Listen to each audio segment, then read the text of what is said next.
Hello and thanks for joining us from our studios in Israel. I'm Aaron Porras, here with ILTV's Morning Briefing.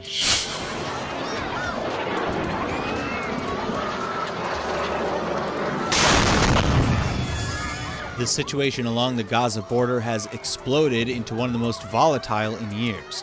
Palestinian terrorists in the Strip have launched more than 150 rockets into Israeli territory over the last 24 hours, with many successfully striking civilian communities in Israel.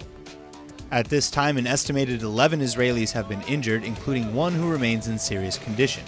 For many, the writing is on the wall. This is by and far the most explosive situation since the 2014 Gaza war, Operation Protective Edge. The army is reportedly considering taking similar measures now in this case as well, circling a possible full-scale operation in Gaza. Others speculate that this may merely be a last-ditch display of strength by Hamas amidst talk of potential ceasefire, as if to demonstrate that Hamas isn't entering a deal on account of any weakness. On the other hand, of course, this kind of violence will only result in an appropriate IDF response. The army has thusly pounded more than 140 Hamas targets within the Strip in reaction to this latest barrage, leaving 3 Gazans dead, allegedly including a pregnant Palestinian woman and a child. At this time, rocket sirens continue to blare in southern Israeli communities, sending tens of thousands of Israelis to the bomb shelters throughout the night. Top Israeli leadership has convened an emergency meeting to weigh Israel's next response. Though a Hamas delegation is in Cairo right now to discuss finalizing a ceasefire with Israel, that possibility seems like the furthest thing from anyone's mind as rockets continue to launch towards the country. While tensions in the south with Gaza grow to proportions not seen since the 2014 war Operation Protective Edge, tensions in the north with Syria are growing as well. Israeli Defense Minister Avigdor Lieberman on Tuesday said that Syria's state military was rebuilding ground forces to beyond pre-Civil War size. Shortly after the Syrian civil war began in 2011, massive military defections were among the first issues to plague Assad's army. But that problem, at least, now seems to have been resolved.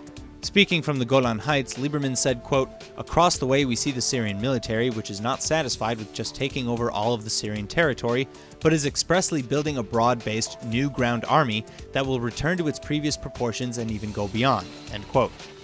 These new reports also come just as ISIS and rebel groups in southern Syria have been driven away by the Assad regime's state military. On the one hand, Israeli officials have seen this coming, with Lieberman himself saying that retaking of these lands would likely result in Syria returning to the way it was in respect to Israel. Regardless, after fighting several wars with Syria in the past, the Israeli army takes special notice of any and all changes along the northern Golan Heights. Women in Israel's military are breaking barriers every day, like earlier this week when new Air Force Commander Major G was promoted to the rank of Lieutenant Colonel and given command of the Nachshon Squadron. But in other cases, sexism unfortunately still exists. While demonstrating a paratrooper exercise, some 50 of 70 soldiers at the Paratroopers Brigade turned their backs on instructor Noah Haliva, and only because she's a woman.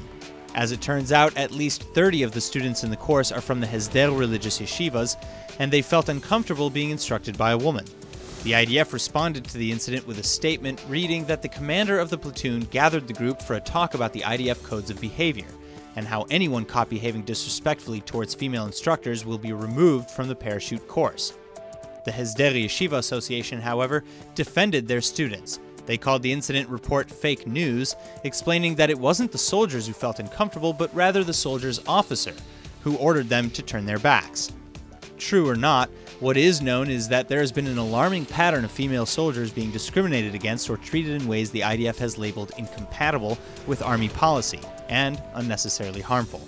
A letter from the IDF command has been issued strongly reminding officers, in part, that, quote, "No commander is permitted to unilaterally decide to be more stringent regarding IDF orders. Orders regarding dress code and co-ed service are binding and must be adhered to," end quote. Well, here's another major entry in sports history for you.